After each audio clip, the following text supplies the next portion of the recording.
Bonjour Martin Blachier. Bonjour. Vous êtes le plus fort.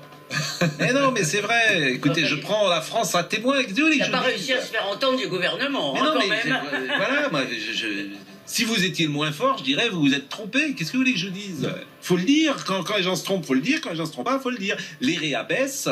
Aujourd'hui, vous aviez annoncé qu'il n'y aurait pas d'explosion en réa. D'autres, vers le 15 décembre, ont expliqué que ça allait être l'apocalypse. Aujourd'hui, je ne peux que vous donner raison. C'est ce que je dis est factuel. Non, je vous félicite parce que, d'abord, je suis content parce qu'on s'est un peu mouillé pour vous.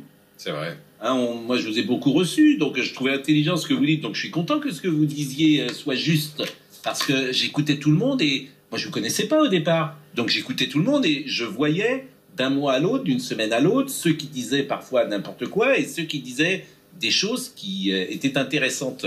Le plus grave, c'est d'avoir persévéré dans l'erreur. Le plus grave, c'est ça. Voilà, bah oui. C'est cette espèce d'incapacité Bien sûr. à s'adapter. Non, mais qu'est-ce qui va se passer? Le pass vaccinal, avant de parler avec vous de ce qui va se passer, parce que on est content, c'est peut-être la fin, enfin, de cette pandémie.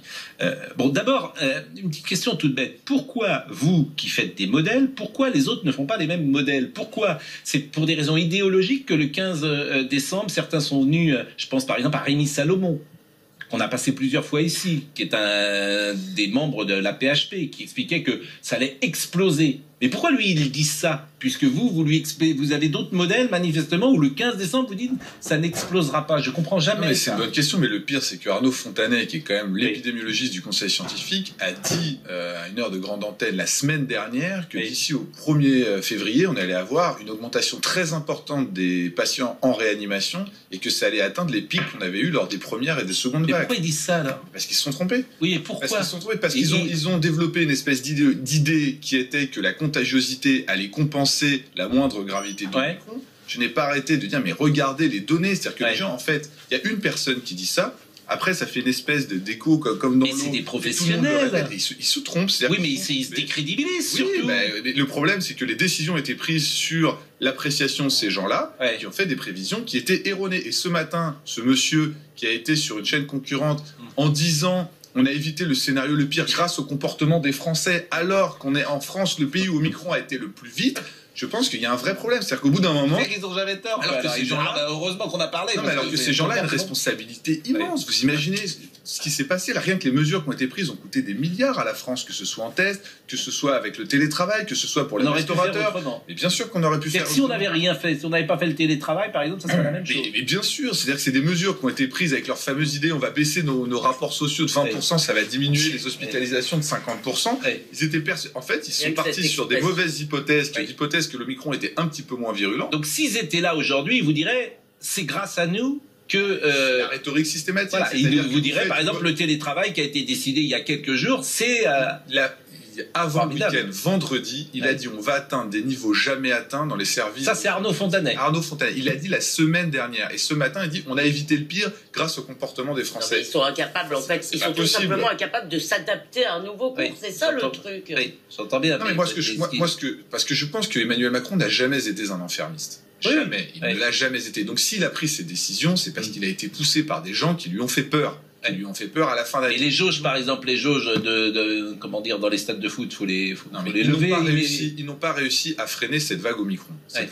Et l'impact de la vague Omicron a été extrêmement négligeable sur les services de soins intensifs. Mais en fait, c'est parce qu'ils n'ont pas réussi peut-être à la freiner qu'on va s'en sortir. C'est ça qui est formidable, le paradoxe, si j'ai bien compris. Non, mais même pas... Si on l'avait freiné, ben si, parce qu'il va y avoir une immunité collective, comme on l'aura freiné. Non, mais de toute façon, Omicron a eu très peu d'impact. C'est-à-dire que, comme je disais ce week-end, dans une étude américaine, sur 60 000 patients américains qui ont attrapé l'Omicron, il y a eu 0 patients qui ont été intubés. Et eux, ils passaient leur temps à nous répéter, non, mais Omicron est moins sévère. Est-ce qu'un autre variant peut arriver?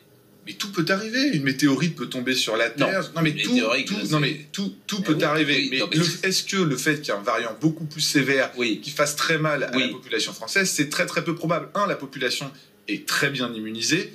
Et deux, les variants ont plutôt tendance à perdre en virulence. Donc, on peut toujours amener sur la table des scénarios qui sont encore pires que ce qui est arrivé, mais c'est pas du tout ce qui est pas probable, et c'est une très mauvaise manière de s'excuser des mauvaises prédictions. Il y aura peut-être une guerre nucléaire, vivons tous aux abris. C'est l'argument qu'a utilisé Victoria Colisa dans le journal du dimanche. Elle a continué à dire qu'il fallait limiter les rapports sociaux alors que le pic est passé la semaine dernière. Et le seul argument qu'il y a eu, c'est de dire il y a peut-être un variant plus virulent. Mais dans ce cas-là, qu'est-ce que ça veut dire? Ça veut dire qu'on ne reprend jamais la vie normale parce qu'on est toujours sous le risque d'un nouveau variant plus virulent. Bon, en tout cas, le pass vaccinal a été voté cette nuit. Alors, ça sert à quelque chose, le pass vaccinal, sanitairement, selon vous? Le pass vaccinal, le but, c'est d'emmener le maximum de personnes à la vaccination. Il y a une partie de la population qui, de toute façon, il faudra vacciner, puisque comme il y aura des nouveaux, ce que je dis, comme il y aura probablement des nouveaux variants qui vont arriver l'hiver prochain, il faudra qu'on ait un moyen pour pousser les plus de 50, 60 ans, il y a toujours ce débat-là, vers un rappel vaccinal. Mais je pense que c'est pas la bonne méthode et qu'ils vont devoir changer de méthode parce qu'on va pas pouvoir tenir avec un pass vaccinal jusqu'à l'hiver prochain. Donc je pense que ce pass vaccinal, c'est un vrai boulet. Bon, on voit le sujet, je donne la parole à Elisabeth Lévy. Voyez le sujet sur le pass vaccinal voté cette nuit, Sybille Delettre. J'ai plusieurs amis qui sont en Grande-Bretagne, qui est pourtant un pays très proche, touché par la même pandémie, le même variant. Rien n'est fermé, pas de passe sanitaire exigé, pas de passe vaccinal exigé. On peut rentrer dans les bars librement, dans les salles de spectacle librement. Est-ce que quelqu'un peut m'expliquer cette différence de réaction du gouvernement britannique, qui, je le rappelle, est une monarchie parlementaire, par rapport à notre République qui, elle, veut... Donc vous êtes contre le pass vaccinal? C'est-à-dire, je veux comprendre. On dit vous avez compris, mais... Non. Parce que quand il s'est agi d'enfermer les gens, on vous a mobilisé les exemples à l'étranger en vous disant tout le monde fait ça. Donc comme si c'était une justification. Aujourd'hui, je vous dis, une grande démocratie qui est la démocratie britannique, tout est ouvert et il n'y a pas de laisser-passer ou d'autorisation à aller boire un verre. L'Espagne. Voilà. Pourquoi? Je veux comprendre.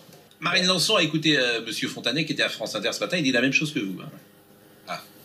Mais est-ce qu'il dit qu'il a changé d'avis? Le pire est derrière nous. Je pense qu'il faut maintenant... Pour le gouvernement, c'est-à-dire qu'ils entrent dans le pass sanitaire au moment où les autres pays en sortent. Et donc je ne sais pas comment ils vont sortir de ce pass sanitaire, et je pense qu'il doit y avoir quelqu'un qui est assez énervé au sommet de l'État, parce qu'il se retrouve à avoir fait passer un pass sanitaire là où tous les autres pays d'Europe sont en train de prévoir leur sortie de crise, c'est-à-dire leur on va voir s'ils sont intelligents. Comment il a réussi à faire un 180 degrés cette semaine. Le plus important, c'est que il y a eu 98 décès et il y a eu 278 000 cas confirmés à peu près hier.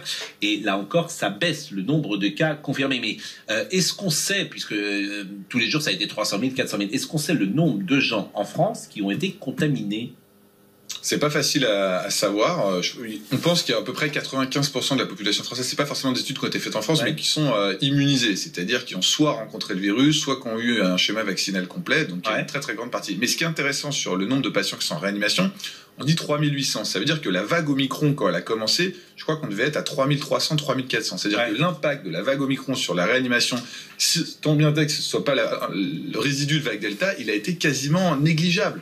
C'est-à-dire qu'il n'y a pas grand-chose qui s'est passé sur la réanimation. Et ça ne dépassera pas le chiffre, puisque c'est déjà en train de descendre. Dans les eaux usées, on a de moins en moins de virus, et les courbes épidémiques sont même toutes en train de plonger. Au Royaume-Uni, en une semaine, les cas ont été divisés par 2. Pour vous dire à quel point cette chute va être brutale. Donc, c'est-à-dire que ce calendrier de passe vaccinal va vraiment être problématique parce que ça va baisser très vite.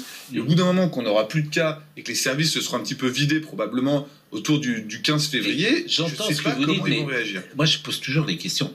Ce que vous dites me paraît tellement évident. Pourquoi le ministère de la Santé n'est pas sur cette ligne-là? Parce que jusqu'à il y a 3-4 jours, ils étaient encore persuadés que les services de réanimation allaient exploser, parce que c'est ce que Fontanet et Colisa leur disaient. Mais oui, mais c'est incroyable. Vous êtes... Parce que moi, voilà, alors effectivement, ça ouvre.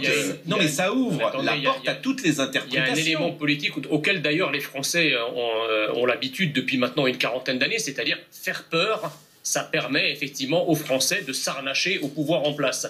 Quand il a fallu voter pour le traité de Maastricht, on nous a dit que si on votait contre, c'était le retour de Hitler au pouvoir. Ça marche pas. Là, c'est pareil. On vous fait peur, on vous dit que ça va être cataclysmique au niveau des osmos, que la mortalité va exploser, etc. Quand les gens ont peur, ils ont tendance à voter pour le pouvoir en place.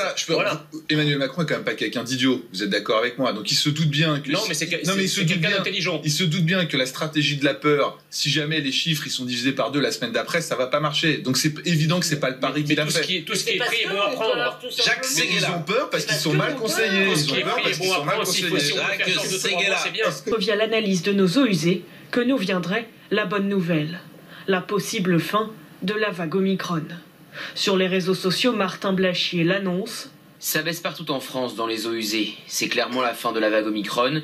Il faut changer d'attitude face à ce virus et normaliser la vie des Français, comme le font les autres démocraties éclairées. L'épidémiologiste se base sur les données récoltées par le réseau Aubépine, l'observatoire épidémiologique dans les eaux usées. Les dernières cartes publiées affichent une tendance à la baisse des traces de Covid-19 un peu partout en France. Oui. Une baisse du taux de contamination qui commence à apparaître dans les chiffres, avec près de 278 000 cas positifs recensés hier. C'est 6% de moins que dimanche dernier. Mais Martin Hirsch, par exemple. Alors, Martin Hirsch a fait circuler la semaine dernière. Non, mais il faut dire. Je veux dire, faut le sortir. Non, mais alors, justement, Martin Hirsch a fait circuler un mail la semaine dernière à la PHP disant ce que je suis en train de dire. En disant, on se rend compte aux urgences qu'il y a moins de pression, on a de moins en moins de patients qui rentrent. Clairement, il y a un signal qui est très positif, à l'inverse des prédictions qui nous avaient été faites. Et il y a un certain nombre de signaux comme ça qui sont en train de s'accumuler, que donc effectivement, il y a une très très mauvaise appréciation de la situation, et il y a surtout une très très mauvaise appréciation du phénomène Omicron. Moi, ça fait 1 mois et demi que j'essuie les critiques de toute la communauté médicale et scientifique quand je le dis. Et aujourd'hui, vous allez voir que dans 48 heures, tout le monde dira, finalement, tout va bien, mais on a bien fait de faire paniquer tout le monde parce qu'on ne sait jamais, il va y avoir quelque chose de catastrophique.